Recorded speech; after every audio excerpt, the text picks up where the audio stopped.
Well, the Green Bay Packers are already in the playoffs, but right now they don't really have a lot of momentum heading there with one more regular season game left with the Minnesota Vikings after Derrick Henry had an unbelievable, legendary performance beating the Packers 41-24. I'm Dominique Yates.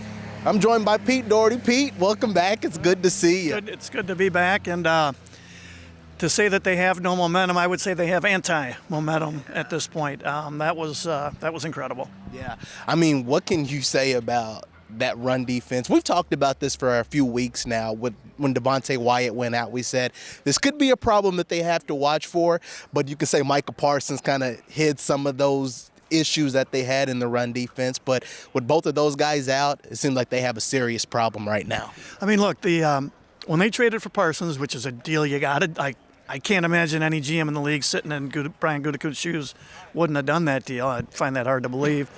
But the one thing you had to wonder about was, they traded Kenny Clark. They let TJ Slayton leave in the offseason. So they traded Clark for Parsons, part of that deal. And so the one thing you wondered about was, I wonder, you get late in the season, you get in the playoffs, is a really good running team, is that going to be a real problem for him between the tackles? Then you lose Devontae Wyatt, the issues, even though they probably miss him more as a pass rusher, they do miss him as a run defender too. And tonight, this was the worst case scenario. I mean, the second half, it was 3rd and 5, and they ran the ball and they got the first down. When 3rd and 5 is a running down against your defense, you are in big trouble. Teams that they're going to play, whoever they play in the playoffs, which could be the Bears, who are a good running team, they're going to see this on tape. And if Ben Johnson can restrain himself from trying to pass, they might just run the ball on almost every play, and then those boots and all. This just opens up a huge can of worms, and, I don't know how much scheme can help them.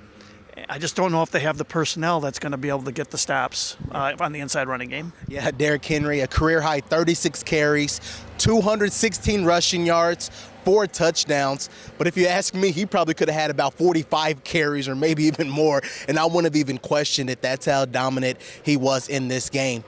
There weren't really many bright spots for the Packers in this game, but if there is one, Malik Willis, in terms of stepping in for Jordan Love, who was not able to clear concussion protocols. I mean, what do you make from him? We haven't really seen a first quarter to fourth quarter game for him, and really since last year.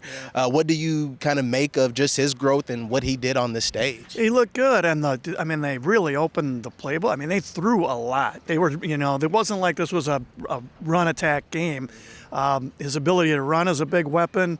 This was, I think it was by far his best performance of of all the games that he's played the last 5 years, which is saying a lot because he's played really solid football. So, I mean, they got to feel great about him and how they're doing that backup quarterback for however many games this season lasts. Each time he does something like this, that improves the odds that somebody's going to sign him to give him at least a crack at being a starter next year. But yeah, they just wasted a really nice performance by him.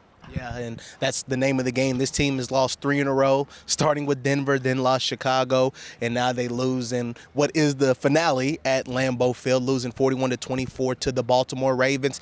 One more game in the regular season, heading to Minnesota to take on the Vikings, and then it's on to the wild card round. For Pete Dougherty, I'm Dominique Yates.